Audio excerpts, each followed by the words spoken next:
नमस्कार, hot topic में आपका स्वागत है। मैं हूं अखिलेश शर्मा। हम शुरुआत कर रहे हैं उत्तर प्रदेश से, जहां की राजनीति में अब अब्बा जान के बाद चचा जान की भी एंट्री हो गई है। किसान नेता राकेश टिकैत ने बागपत की एक रैली में असदुद्दीन ओवैसी को बीजेपी का चचा जान बताया। राकेश टिकैत ने कहा कि ओवैसी पर कोई मुकदमा दर्ज नहीं होगा क्योंकि वो बीजेपी की बी टीम है। साथ ही उन्होंने कहा कि इनकी चाल समझने की जरूरत है। कांग्रेस नेता पीएल पुनिया ने भी टिकैत के बयान का समर्थन किया है। वहीं एआईएमआईएम के प्रवक्ता सैयद आसिम वकार ने टिकैत पर पलटवार करते हुए कहा कि वे पिछले चुनाव में बीजेपी को जिताने में लगे थे।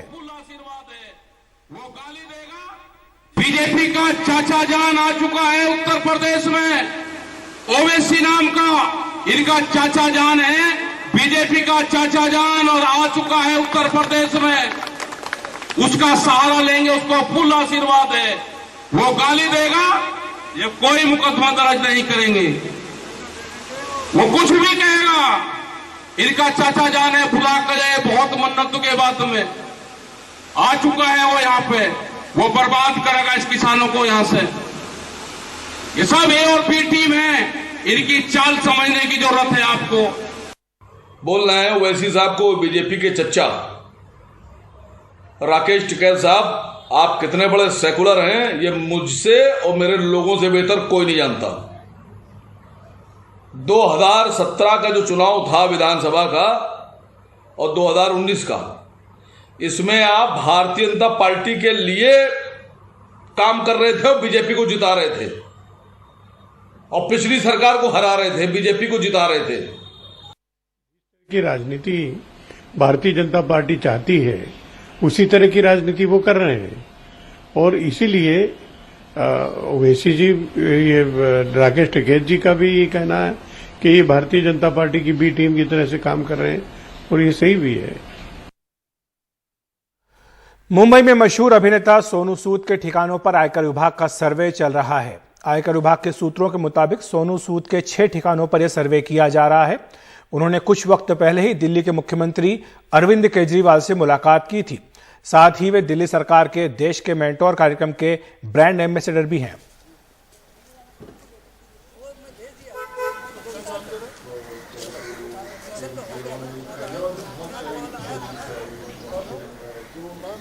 वापस आने नहीं देंगे आपको, नहीं ही काम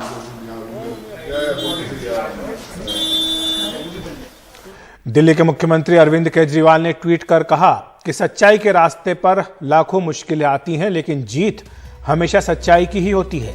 सोनू सूद जी के साथ भारत के उन लाखों परिवारों की दुआएं हैं जिन्हें मुश्किल घड़ी में उनका साथ मिला था।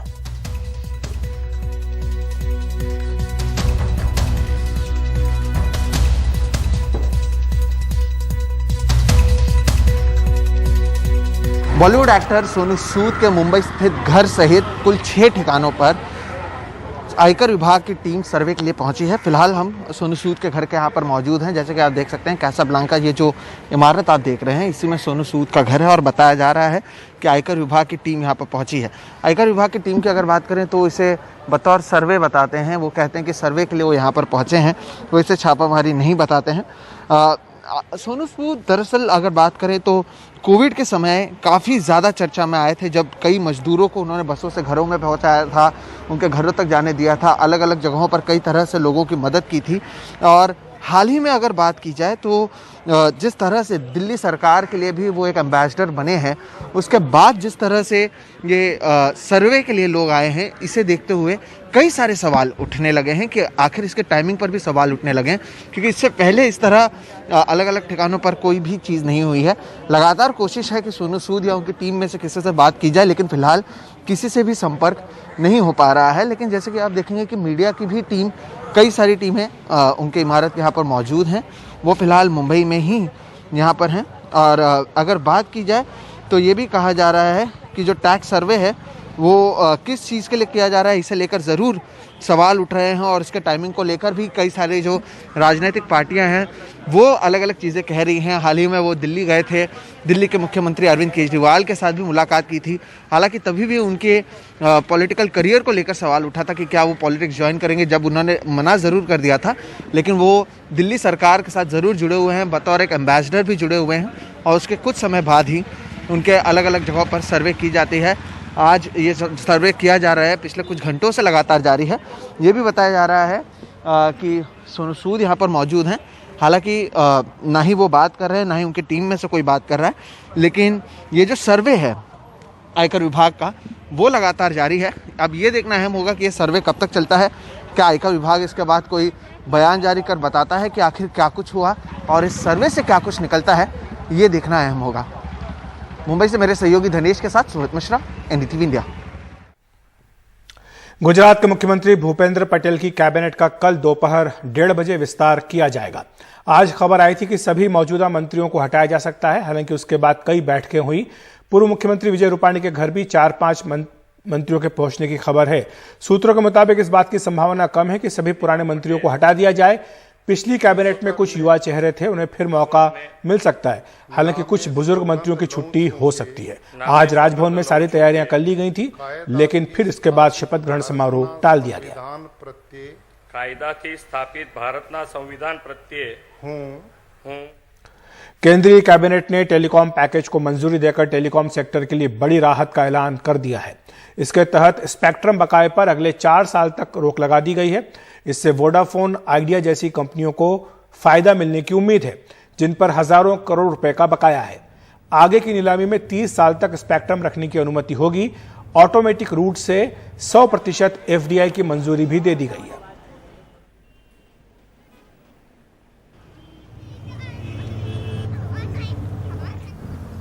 स्पेक्ट्रम का आप सब जानते हैं कितना महत्व है, कितनी बड़ी ये नेचुरल रिसोर्स है। तो अब से एक स्ट्रक्चर में चेंज किया गया कि अब से जो फ्यूचर में ऑक्शंस होंगे उसमें 20 साल के बजाय 30 साल के स्पेक्ट्रम का ड्यूरेशन रहेगा, पहला। दूसरा, स्पेक्ट्रम किसी ने लिया, बिजनेस कंडीशंस चेंज हुई, टेक्नोलॉजी चेंज हुई, तो उस केस में 10 साल के लॉक इन पीरियड के बाद में after paying a defined surrender amount, surrender charge, spectrum can also be surrendered. So this is a big flexibility given to the industry. Spectrum sharing पूरी तरह से अलाउ कर दी गई है, पूरी तरह से फ्री कर दी गई है। जहां पर भी जो भी टेलीकॉम ऑपरेटर्स को लगे कि पब्लिक को बेनिफिट मिलेगा, यूजर्स को बेनिफिट मिलेगा, कंज्यूमर्स को बेनिफिट मिलेगा, वहां पे वो स्पेक्ट्रम का शेयरिंग करें। जितना लाइसेंस फी हो, स्पेक्ट्रम यूजर चार्जेस हो, जितने भी तरह के चार्जेस थे, उन चार्जेस के पेमेंट पे एक हैवी इंटरेस्ट और पेनल्टी और इंटरेस्ट ऑन पेनल्टी की रेजीम थी। इस रेजीम में सेक्टर में जो इंडस्ट्री के पार्टिसिपेंट्स हैं उनके ऊपर एक बहुत अनड्यू बर्डन पड़ जाता था। तो आज इसको एकदम रैशनलाइज किया गया है। जो मंथली कंपाउंडिंग होती थी इंटरेस्ट की, उसकी जगह एनुअल कंपाउंडिंग होगी। इंटरेस्ट रेट एक बहुत ही रीजनेबल MCLR प्लस 2% की इंटरेस्ट रेट अप्रूव की गई है, प्लस पेनल्टी को पूरी तरह से खत्म कर दिया गया है। कांग्रेस नेता राहुल गांधी ने बीजेपी और आरएसएस पर निशाना साधा है। उन्होंने कहा कि ये हिंदू की बात करते हैं, लेकिन ये झूठे हिंदू हैं। उन्होंने चीन को लेकर भी पीएम मोदी को घेरा। कांग्रेस की महिला कार्यकर्ताओं से मुखातिब राहुल गांधी ने पीएम मोदी पर लक्ष्मी और दुर्गा दोनों को कमजोर करने का आरोप लगाया। लक्ष्मी और दुर्गा को प्रतीक के तौर पर इस्तेमाल करते हुए राहुल गांधी ने इसका अर्थ बताया और बीजेपी आरएसएस को झूठा हिंदू तक कह दिया। फिर कहते हैं हम हिंदू हैं। ये किस प्रकार के हिंदू हैं? ये झूठे हिंदू हैं। ये हिंदू धर्म का प्रयोग करते हैं, ये धर्म की दलाली करते हैं, मगर ये हिंदू नहीं है। महात्मा गांधी को हिंदू धर्म का असली उपासक बताते हुए राहुल गांधी ने उनकी हत्या का जिक्र किया और कहा कि आखिर गोडसे ने उनको गोली क्यों मारी। बीजेपी के लोग कहते हैं कि वो हिंदू पार्टी, कि बीजेपी के आरएसएस के लोग हिंदू पार्टी। तो अगर पिछले 100-200 साल में किसी एक व्यक्ति ने हिंदू धर्म को समझा हो और हिंदू धर्म को अपनी प्रैक्टिस बनाई हो तो उस व्यक्ति का नाम महात्मा गांधी है। इसको हम भी मानते हैं और इसको आरएसएस के लोग भी मानते हैं, बीजेपी के लोग भी मानते हैं। तो अगर महात्मा गांधी ने हिंदू धर्म को समझा और उन्होंने अपनी पूरी जिंदगी हिंदू धर्म को समझने में लगा दी, तो आरएसएस की विचारधारा ने उस हिंदू की छाती में 3 गोली क्यों मारी?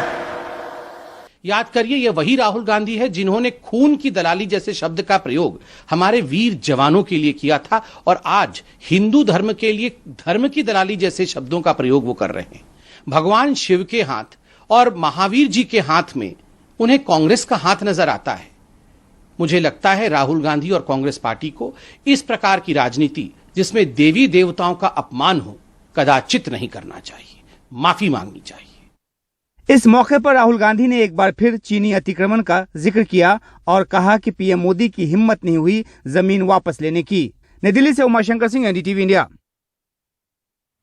वक्त एक ब्रेक का। ब्रेक के बाद बताएंगे, मध्य प्रदेश के मुख्यमंत्री शिवराज सिंह चौहान ने आदिवासियों को कराई हेलीकॉप्टर की यात्रा।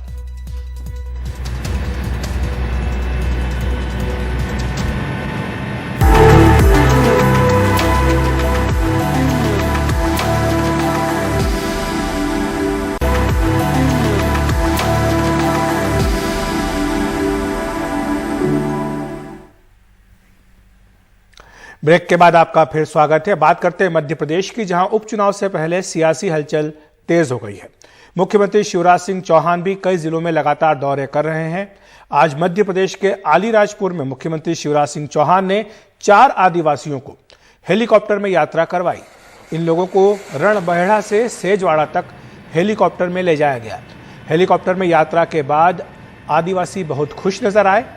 उन्होंने कहा कि आज हमारा कई वर्षों का सपना पूरा हुआ। आपको बताएं कि इनको करीब 15 से आधा घंटे तक हवाई यात्रा करवाई गई और 4 आदिवासियों को हेलीकॉप्टर में घुमाया गया।